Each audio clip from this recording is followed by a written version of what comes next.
بسم اللہ الرحمن الرحیم صلی اللہ علی حبیبہ محمد و آلہ وسلم۔ آج ہم ایک بہت ہی اہم موضوع پر گفتگو کریں گے۔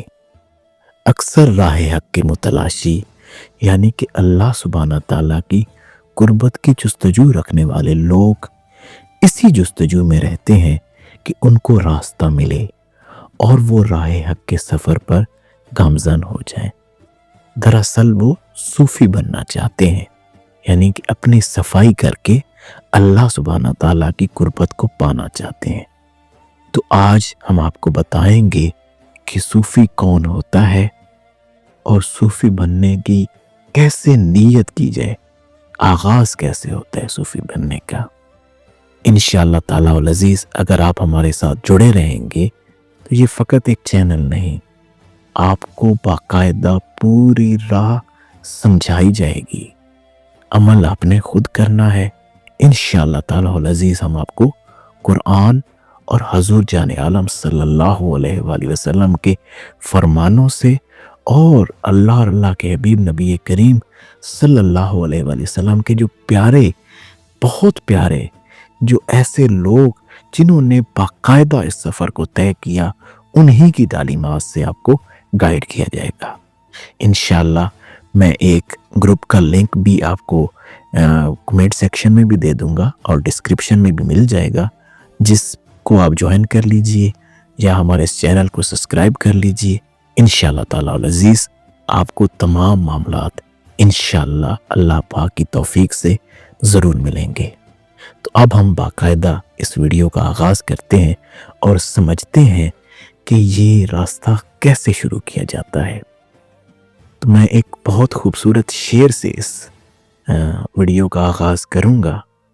کتابیں دو حرف سکھاتی ہیں، کتابیں دو حرف سکھاتی ہیں، آدمی آدمی بناتے ہیں۔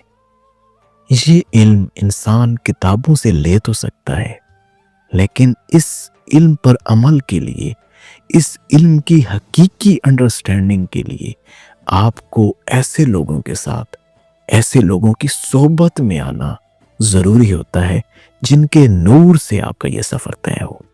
تو سب سے پہلے سمجھتے ہیں کہ صوفی دراصل کون شخص ہوتا ہے۔ صوفی ایک ایسا شخص ہوتا ہے جس کی مثال ایک باغ کے مالکی سی ہوتی ہے۔ باغ دراصل اس شخص کا وجود ہے، اور اس وجود میں موجود جو خواہشات کی شاخیں ہیں وہ بھی اسی وجود کے اندر ہیں، اور اب مالی کا کام ہے کہ باغ میں موجود ان شاخوں کو ایک منظم انداز میں تراش خراش کر رکھنا۔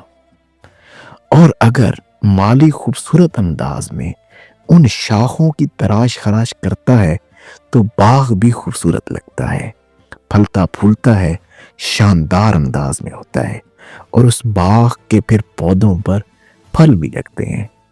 تو یہ ہے ایک صوفی کی مثال۔ سمجھیے، صوفی بھی اپنے وجود میں موجود نفس کی خواہشات کو خوبصورت انداز میں ان کی تراش خراش کرتا ہے، لہٰذا اس تراش خراش سے وجود ظاہری بھی نکھر جاتا ہے اور روح بھی بہترین انداز میں پھلنے پھولنے لگتی ہے، اور انسان کا سفر اللہ سبحانہ تعالیٰ کی طرف شروع ہو جاتا ہے۔ حضور سیدنا علی المرتضیٰ شیر خدا رضی اللہ تعالیٰ عنہ کیا خوبصورت فرماتے ہیں، من عرف نفسہ فقد عرف ربہ۔ جس نے اپنے نفس کو پہچانا، بے شک اس نے اپنے اللہ کو پہچان لیا۔ اب اس کو سمجھیے گا جو پچھلی مثال میں نے دی ہے، یعنی جو شخص اپنے وجود میں موجود اپنی خواہشات کے جال کو سمجھ لیتا ہے اور ان کی کاٹ چھانٹ کرنے لگ جاتا ہے، اپنے نفس کے حجابوں کو سمجھ جاتا ہے، یہ ہنر سیکھ لیتا ہے، تو وہ جب ان کو ایک معتدل معاملات کے اندر رکھتا ہے تو بے شک اس کو اللہ کی پہچان شروع ہو جاتی ہے، اس کا سفر اللہ کی طرف شروع ہو جاتا ہے۔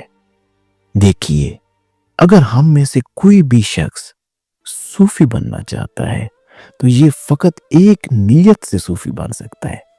تو آئیے آج میں آپ کو پہلے وہ نیت بتا دوں کہ اگر آپ اس سفر کا آغاز کرنے لگے ہیں، اگر آپ اس راہ کے متلاشی ہیں اور اس راہ پہ چلنے لگے ہیں، تو یہ نیت سمجھ دیجئے، میں اللہ کی قربت کو، اللہ کی ذات کو، اللہ کی خوشنودی کو اپنی ذات اور اس کائنات سے وابستہ ہر چیز، ہر معاملے پر ترجیح دوں گا۔ میں اللہ کی قربت کو، اللہ کی ذات کو، اللہ کی خوشنودی کو اپنی ذات اور اس کائنات سے وابستہ ہر چیز، ہر معاملے پر ترجیح دوں گا۔ اگر آپ نے اب یہ نیت دل سے کر لی ہے تو مبارک ہو، آپ صوفی ہو گئے۔ یہ پہلی شعوری کوشش ہوتی ہے جس سے انسان اس راستے میں قدم رکھ دیتا ہے۔ اگر آپ نے یہ نیت کر لی تو انشاءاللہ اب آپ کا سفر شروع ہو گیا۔ اب اس کے بعد انسان کے قلب کی صفائی ہوتی ہے۔ انشاءاللہ آگے آہستہ آہستہ میں سارے معاملات انشاءاللہ آپ کے ساتھ بیان کروں گا، اور پھر قلب کی صفائی اور نیت اور پھر علمی شعور سے آپ اس راستے کو طے کرتے چلے جاتے ہیں۔ یہی ہے جنہ پڑھی کتاب وجودی، جنہ پڑھی کتاب وجودی انہ بھید سجندہ پایا، اکھا میت کے درشن کیتا اتے چپدا تالا لایا۔ یہ سفر سارا یہی ہے، آپ اپنے اندر کو پڑھیں گے، اور جب اندر کو پڑھتے چلے جائیں گے تو یار کے راز کھلتے چلے جائیں گے۔ اللہ سبحانہ تعالیٰ آپ کو اور مجھے عمل کی توفیق عنایت فرمائے۔ اچھی بات کو سن کر دوسروں تک پہنچا دینا بہترین صدقہ جاریہ ہے۔ شاید کسی کی تلاش آپ کی وجہ سے ختم ہو جائے اور اس کے صدقے اللہ آپ کو بھی نواز دے۔ السلام علیکم۔